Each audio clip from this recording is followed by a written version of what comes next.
Last week we learned that God is a God who creates. He made the whole world out of nothing. Not just the world, but the universe and everything that there is. And after God had created the world and the world started to fill with people, not everybody wanted to believe in God. Not everybody thought that God existed. And sometimes God had to demonstrate his power to the people to show that he was who he claimed to be. He was real and he is powerful. And our story today comes from 1 Kings chapter 18 and tells us about one of those times. Let me introduce you to a king. His name is Ahab, and as you can see, Ahab is very, very angry. You see, Ahab, instead of worshipping God, worshipped idols. He worshipped an idol called Baal. In fact, even though he was king of Israel, he had 450 prophets of an idol who worked for him. Now this really upset and angered God. And God had sent a prophet. His name was Elijah. And Elijah had said that it would no longer rain until Elijah said it would rain again. God had sent him with this message. And what Elijah said came true. For 3 years, there had been no rain. And now Ahab was really struggling. In fact, he had put a contract out on Elijah to have him killed. He was really, really angry with Elijah. After 3 years, though, God said to Elijah, "You need to go and see King Ahab." Elijah was a bit anxious about this. He said, King Ahab wants me dead. And God said, "Don't worry, I've got this." And so Elijah went and found King Ahab. Ahab was furious, as you can imagine. "You're the one who's caused all of this famine, all of this drought. It's your fault." Elijah stood his ground and said, "No, it's your fault, because you had led the people away from following God, and now they're following the idol Baal. God has words for you, King Ahab," said Elijah. "I want you to call all the people of Israel together and to meet us on the top of Mount Carmel. And there we will have a competition to see who really is God." Now Ahab was very confident that Baal was real. And so he agreed to the competition. He sent out the message, and a few days later, everybody from Israel met at the top of Mount Carmel. Elijah stood up and said, "You people have turned your backs on God. You can't decide who you want to serve. So God is going to prove by his power that he is real. This is what we are going to do," said Elijah. And so he told the people. The prophets of Baal were to pick an animal. They were to offer it to their God, build an altar, put wood on it, put the animal on top, and then they were to call to Baal to send fire from heaven.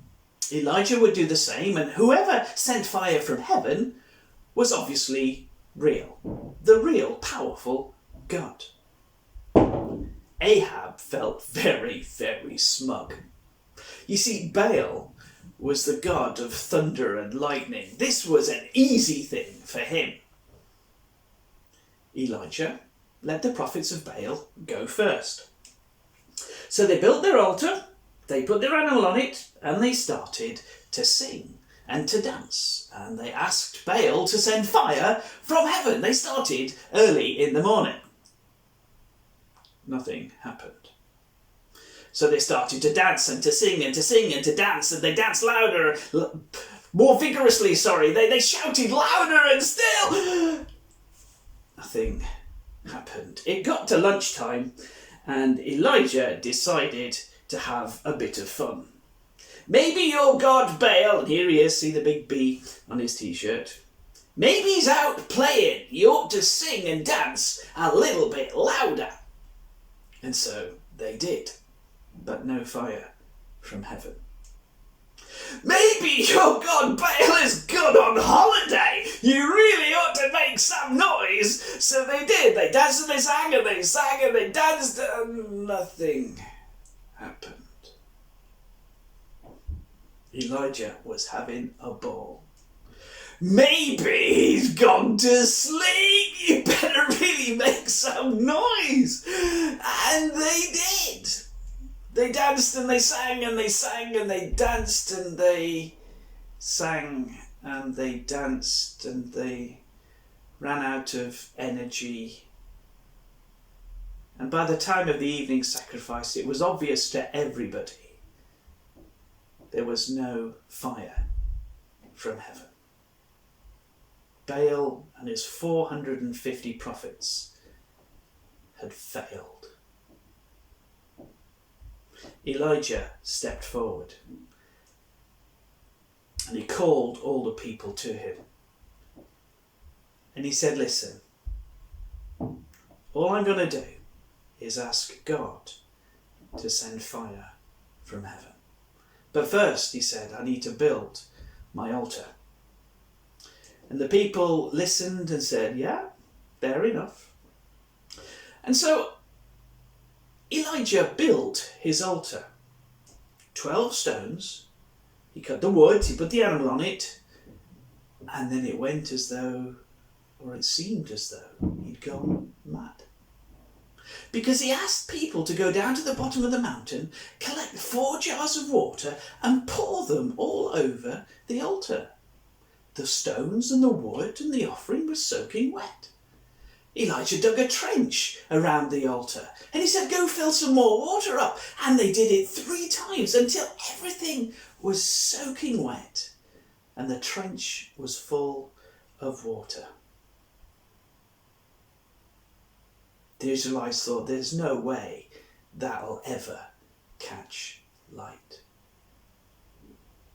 And then Elijah prayed. And he said, Lord, show these people your power.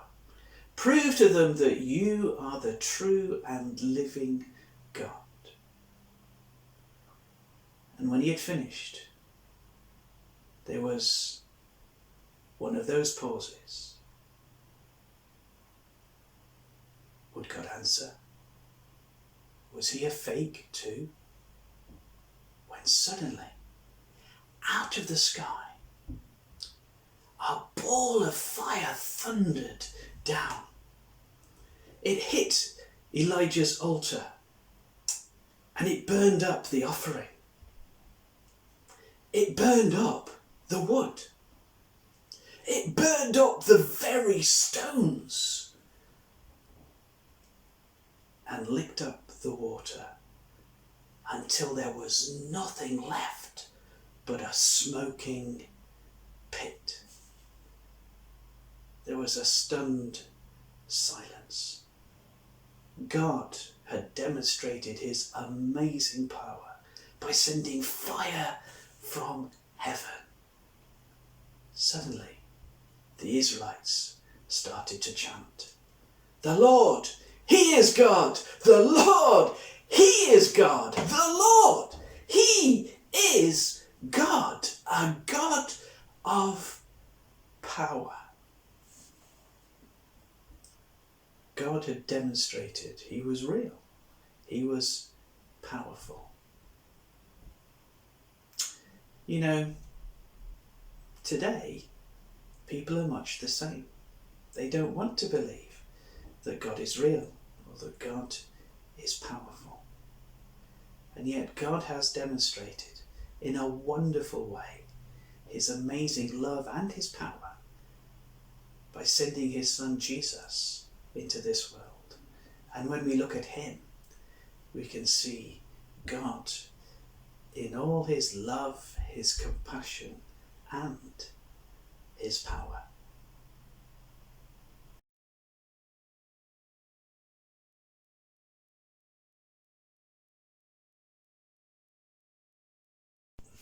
Welcome to the Craft Room. In our story today, we were thinking about how God is a God of power. We heard the story of Elijah and of how God sent fire from heaven that burned up the offering, the wood, the stone, even the water. And God demonstrated his power to the people who are watching. And so our craft today is a flick book of that event. Let me just pick it up. You can just about see the flames at the top, and as we flick through the pictures, you can see the flames coming down. One more time. There we go. So, what do we need to make the flick book? Well, we need a pair of scissors, a box of crayons, a stapler. There we go. Tip it on the side. I think that's it, actually. So we'll put them back out of the way. The other thing you'll need, of course, is your printed sheet.